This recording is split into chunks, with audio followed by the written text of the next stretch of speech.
Hello and welcome back to Woodhill Park. If you remember, when I went to Getz, I bought some steps by Scale Model Scenery, and I said I had something in mind for them, and I assembled them and painted them, yet to weather them, but my thoughts were to have a raised walkway in the maintenance shed. Now you can buy these kits from various companies, and it all costs money, but I don't really want what they're selling, and I want a smaller sort of walkway, and so I just decided to make it out of Foamex board, my favourite material for scratch building. I do like this material. It's very easy to work with, and I just made up a very simple walkway, and it's just sort of roughly made, I suppose, but pillars underneath and a walkway that I can put between the steps like that. I've continued to work on my raised maintenance walkway, and I've been looking at bits and pieces I've got.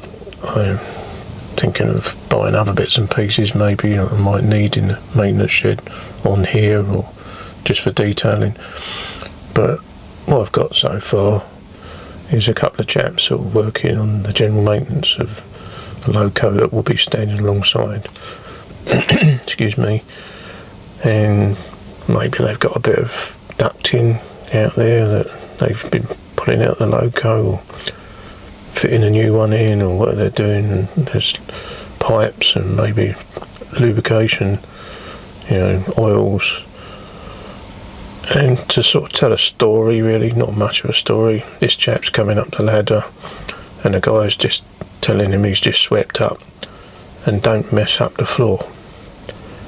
You want sort of real life sort of depictions like that, just to create sort of something that looks like activity, I suppose.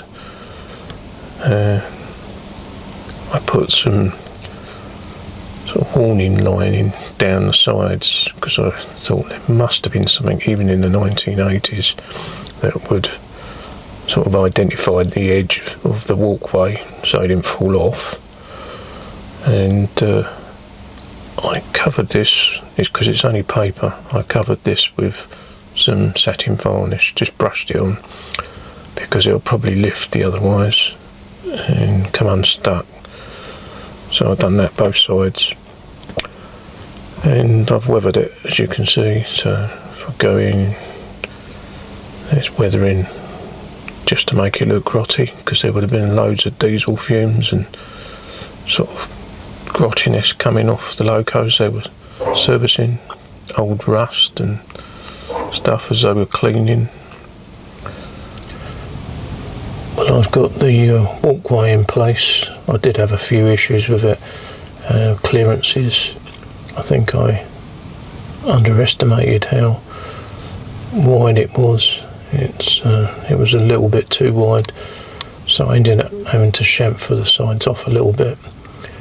It's still a bit tight, so I might re-look at it. It's not rubbing on anything though. But where I've rubbed away the paint, I think I'm going to leave it. It just adds a different look to the concrete.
Another thing I've been up to was re-looking at my Hornby Class 60, as I don't really want to buy a Curascale Class 60, even though they're as good as people say they are, or hopefully they are.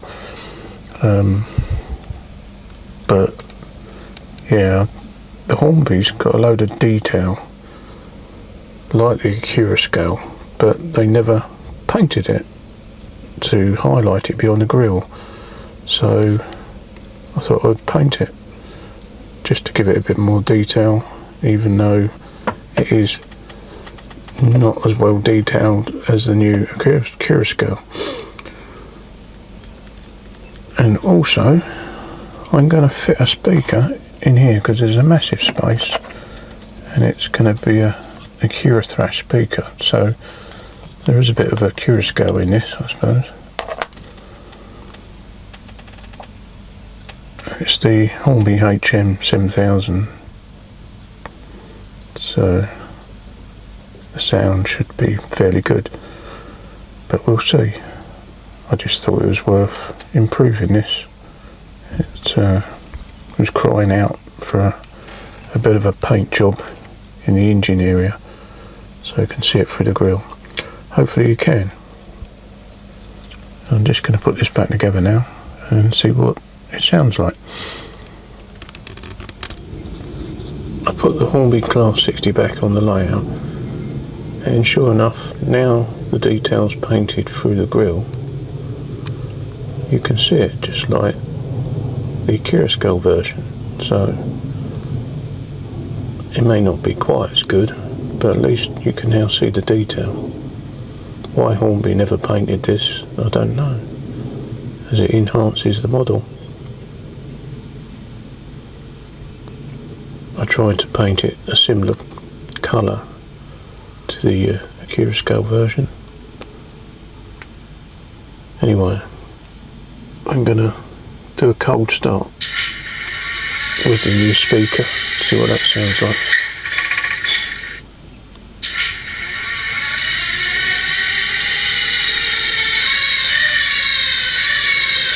Sounds a bit quiet, and the beauty of the Hornby app is you can turn it up, so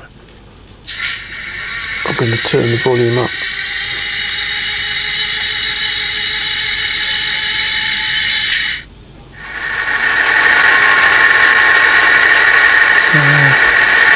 I'm wondering whether to turn the speaker over and have it facing down through the chassis. It might actually sound better. It sounds a bit quiet. I'm going to have a go at doing that. Sound is much improved. It's worth putting the speaker in. It was a bit of a struggle to get it in there though. Very tight. But I think it's worth it.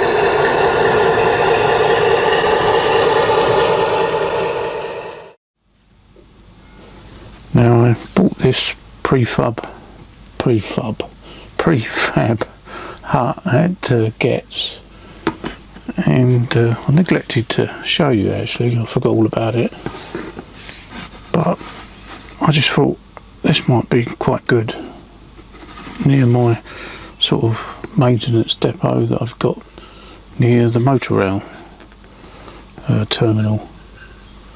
I'm not sure, but the one thing I don't like about it is the roof. The roof is boring and bland, and it just cries out for a bit of a sort of gravelled finish on top, you know, to protect the I suppose would be sort of a tar finish, you know, or a bitumen finish, and to protect it from the sun you normally put a layer of sort of gravel over the top, or chippings.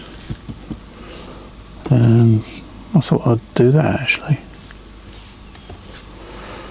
so I'll just put some PVA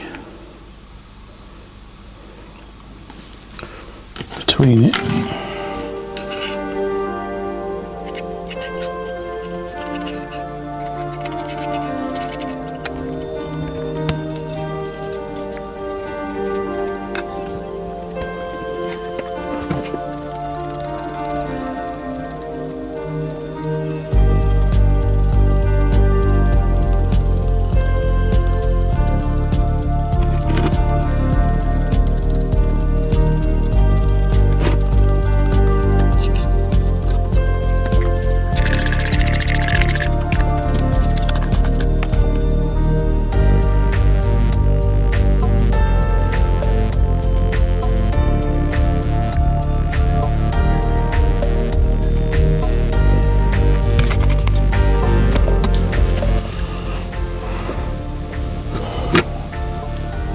these models are very good, but they lack a bit of a finish sometimes.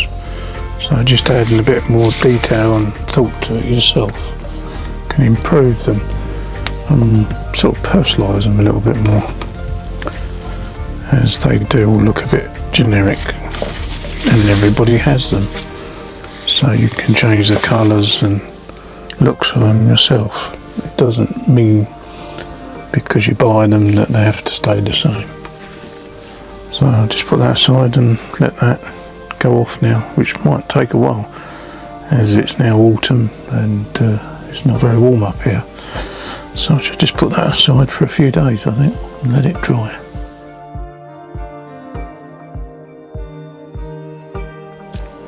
Right, now to continue adding more lighting to the layout, as I previously mentioned, I wanted to add street lights, and that's what I've been up to.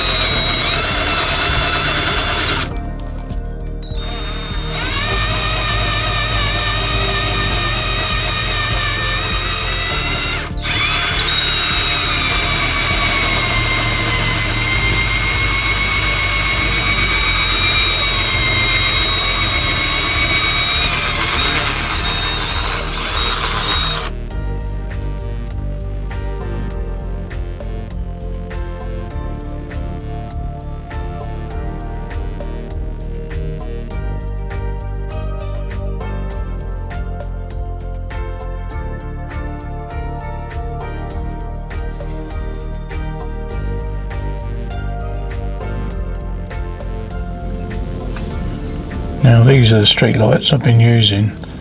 They're by Eve Model, which is a Chinese supplier, and loads of people sell these on that auction site.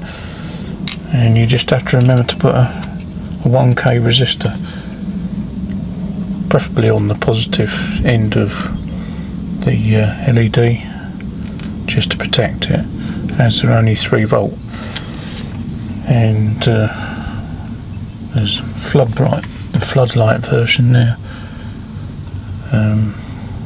which can be used for industrial areas, or in my case lighting up the level crossing, as you often see these beaming down light over that sort of area.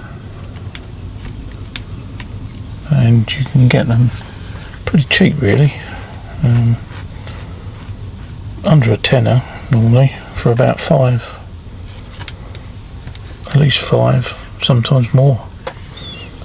But yeah, you just got to wire a resistor in so you don't blow them.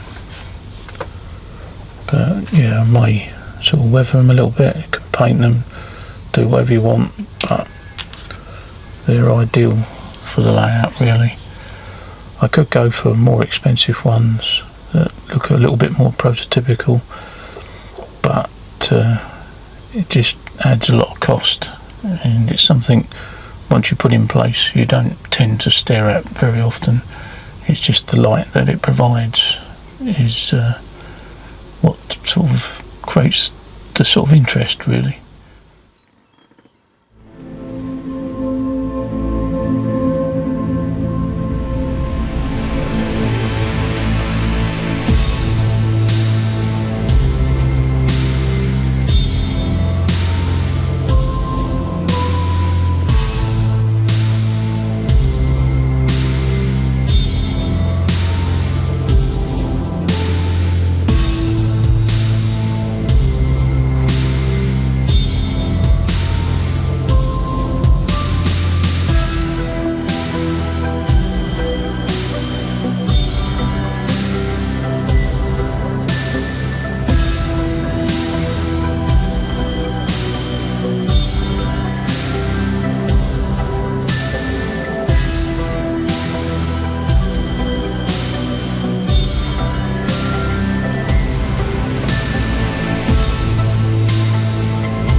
install street lights and floodlights for the level crossings. There's a pair of floodlights here aimed down at the level crossing to illuminate it at night, and there's a street light here and a street light here. I will eventually come over here and start lighting the buildings up. I need to get some lights for these, but I'll continue down here lighting stuff. Whether I'll put more street lights, probably will, as there'll be street lights needed, but the buildings I'm going to start lighting them up. But for now, the level crossing should be lit, and I'll just turn the lights on in a minute. Turn the main lights off. Right, just turn the street lights on and the floodlights.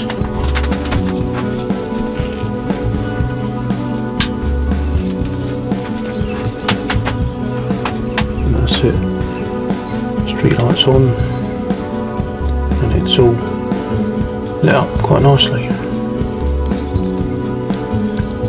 I can weather the lampposts and play around with them. They are only cheap lampposts that you can buy from China, but they do a good job, and they're quite generic. They could have easily been sort of 80s lighting, I would say. If I turn the crossing lights off and then turn the remainder of the loft lights off, you'll be able to see just the street light and the floodlights.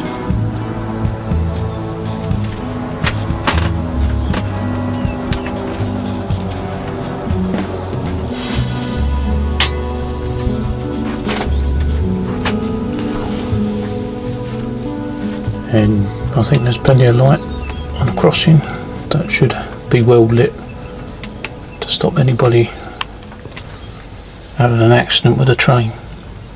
Quite like that effect. Been meaning to do this for a long time, but I'm going to now go around adding more lights all over the layout.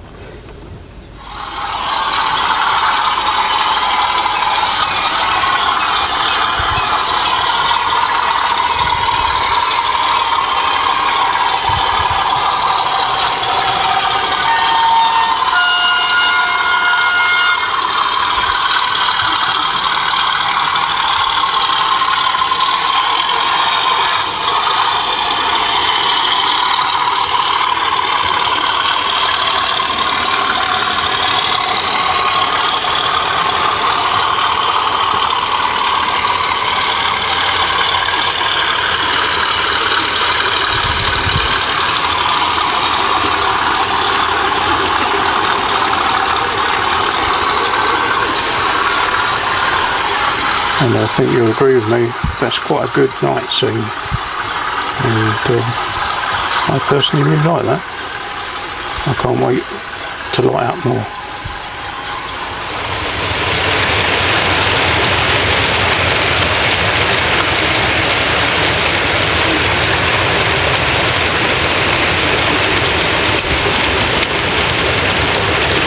While I was filming, there's one other bit of detail I'd missed. I'd never put an advertising board on the bridge, and there's a space for it, and I never have done it. And just doing this, I spotted it on camera, and I thought it's about time I put an advertising on the bridge. So there's an advert there now, but it's been missing all these years.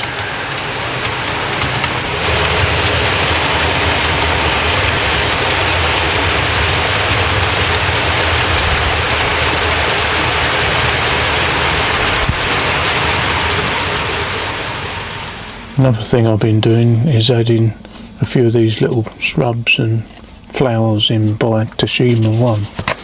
At least I think that's what they're called. And they supplied little bushes, sort of static grass with flowers on.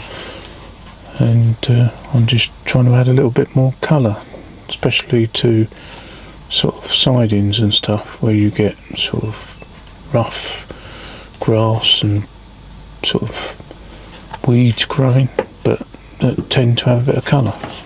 So they come sort of like this in a box, and to be honest, it's not really worth the while trying to make them yourself, as they do a really good job. And what you see over there is what they call it. They call it flower tufts. So what you can see is flower tufts, and they come on a sheet like this, and it's just a case of placing them in position. They've got a sticky base, and you can look around and place them where you like. So I've got a few more I want to add here and there, but yeah, it's just a case of getting the tweezers and working out where you want to place one. So yeah, so we'll just have a random bush sitting there that nobody, if I move the camera around you can see it there is, that nobody has bothered to trim, and there's now a random sort of bush next to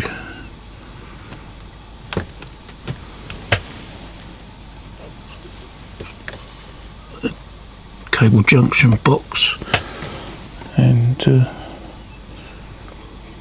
just adds a splash of colour really, rather than just all ballast.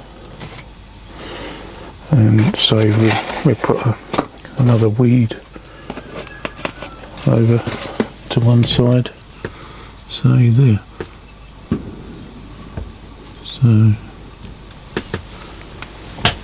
you've now got a splash of colour from a weed that's growing just along from the cable trunking over here. Just take some of that blandness away from just loads of sort of ballast. I have done sort of static grass in the past that's in the background, which does help as well, but I don't know, you just need a splash of colour now and then. I've continued to add these bushes and plants just to add a bit more depth and colour to what is a bit of a bland sort of ballast finish, and hopefully it does add more to this scene. Whether I add more or not, I don't know. Just bushes, and some of them, to be honest, look a bit like a clump of nettles, which is quite good, as there's plenty of stinging nettles normally along the side of the railway.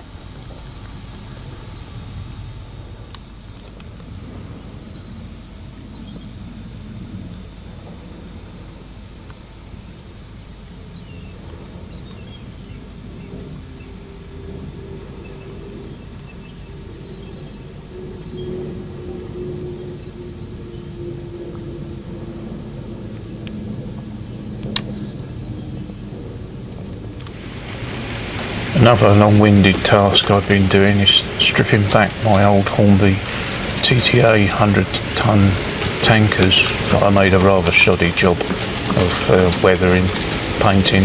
They are quite an old model though, so I didn't mind experimenting with them. But in grey primer they actually look quite good, so maybe add in some weathering, but in sort of more better applicated ways, you might say, and maybe some transfers might improve these tankers, as they're not bad.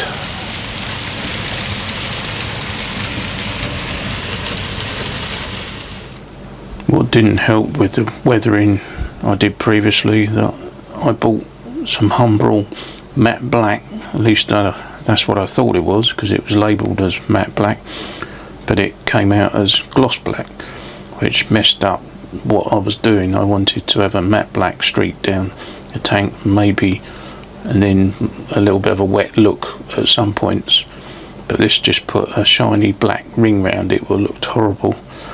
and I actually went and bought another tin of it because I thought it was a mistake from somewhere else, and that was the same. And it seems they had a problem at the factory at the time, and all their matte black paint was coming out gloss. So I changed over to Revel in the end, but by then I'd really messed up the tankers.